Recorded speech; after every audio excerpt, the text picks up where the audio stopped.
Hi, and welcome to Quid Pros Quo. I'm Zach, And I'm Rin. and today we're talking about building a second brain. Rin, you're the one who pitched this idea to me, so tell us, what does it mean to build a second brain?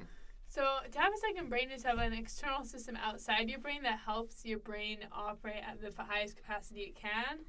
Because a little bit on your brain, you only have the ability to hold like 5 chunks of information at once, give or take 2 chunks. Mm-hmm. So if you think of it like a computer, that's your random access memory, your RAM, and that's your short-term memory. But you want to be moving things into long-term memory, or if you don't even need them for a long-term, just not have them taking up space in your brain. Right, so it's kind of like I had a dream, and the dream had this super cool idea that I'd like to write about, but then you wake up and you can't remember it. Exactly. So the second brain is a way of capturing that idea so that you can use it later. Exactly. You may have also heard this called as a commonplace book. Mm-hmm. And today we're going to talk about making your commonplace book or your second brain either digitally or analog. Gotcha. So then there are 2 avenues for the second brain, the practical and the creative. And we'll start with the practical stuff because it's the first basic step. Right. So you should keep a planner or a calendar, and it's easier to write down practical stuff than creative stuff. Mm-hmm. So if you write down all the events you have in the day, or your to-do list, just anything that will take up that space in your short-term memory, mm-hmm. you want to get that out of your brain and onto paper so you don't have to do the hard work of remembering it. Right, and it helps you to be, it's a kind of moving into the self-improvement space where if you have everything written down that you have inside of your day, it's easier to get more time in the day. Yeah, exactly. Because if you assign times to belong to specific tasks, it's easier to get through those and to know, okay, this is the time that I'm spending on, if you're in school, on homework, if you're in work, this is a project that I need to be working on, and then I have these emails, so on and so forth. It kind of, I had a coworker the other week who said that, talking about me, that I do a lot inside of my life. And when people ask me about it, I say it's because I have a calendar. Because with the calendar, I can be like, okay, I need to be at work at this time, and then I'm going to talk to a friend about their business idea, and then I'm going to go record Quid Pros Quo, and then I need to go back to work, and I know how things are gonna fall out, kind of thing. Exactly. I have the same stuff with my calendar. I jokingly call it a pastel nightmare. Yeah. Because it's color coded in pastels.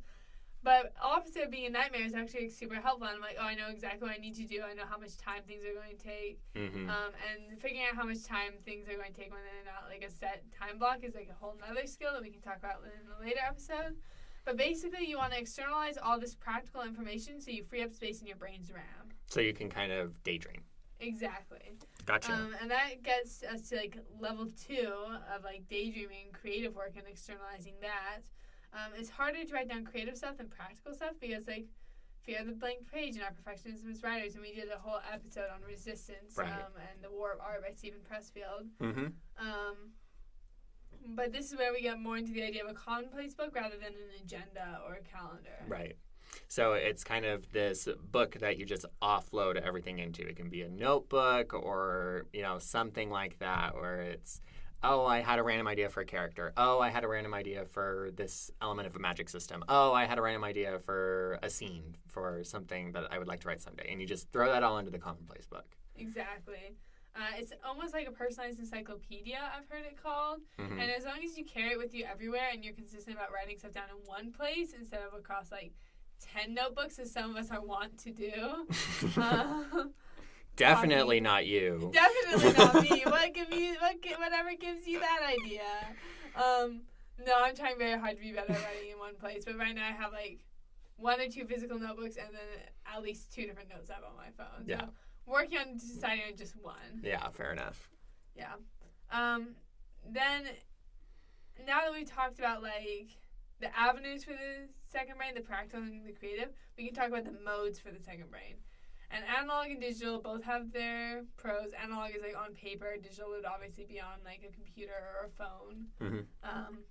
But yeah, I can do analog if you want to do digital. Yeah, for sure.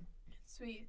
So I think some of the pros for analog Is it's better for wiring stuff into your brain long term. Like, scientifically, you're more likely to remember stuff if you write it down. Yeah, exactly. And personally, I just love writing with pen and paper. It's just so nice. I have this huge collection of pens, and I'm trying to, like, use it all up. Uh-huh. And it's just, like, so nice, and then it's much easier to, like, do colors, because a lot of Notes app only have, like, one color scheme. Like, Right. Apple Notes only has, like, the black and white, and you can maybe highlight in yellow. Mm-hmm. But, like, if you want to color code stuff, which is also really good for your brain, paper and analog are the way to go. Right. The cons is that it's physical, and you have to, like, carry it, and you can lose it or ruin it by spilling water or something like that. Mm-hmm. And, like, you could lose your phone or laptop, but you're more likely to lose, like, a notebook than your phone or laptop, because you can't call it your notebook. Right. Yeah. Yeah. And then handwriting isn't always super legible. Like, we've all had that time when we, like, wake up from our dream and we scribble it down. And then you wake up the next morning and you're like, What did a it chicken say? write this? Yeah, exactly. I had that moment with some of my biochemistry notes recently. Yeah. I, like, looked at my handwriting and I'm like, what does that one word say? Yeah. I figured it out. It was resonance. Okay. But I, like, showed it to all my friends in the class, and I was like, where on earth? How? Where were you? Yeah, I'm like, where did you come from? What lecture were you listening to?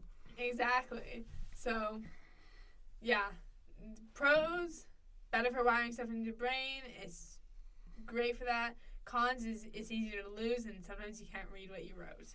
Yeah, and I think the pros and cons of the digital are kind of the flip side of that. Because if you have a digital commonplace book, it means that it's normally backed up to the cloud in most of the app services that, at least I use Evernote, and that's backed up to the cloud. And it's also nice because many of them are searchable, especially if you type them.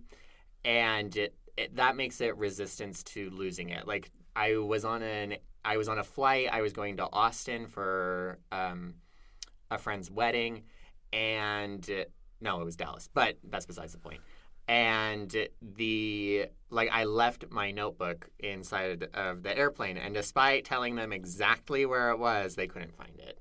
So I lost the notebook. However, all of my notes in it all the notes that I had compiled over the course of the past year were saved because they were in the cloud rather than in the notebook. So that was nice. Just like you were mentioning about how handwriting things is better for your brain, you lose out on that when you're typing.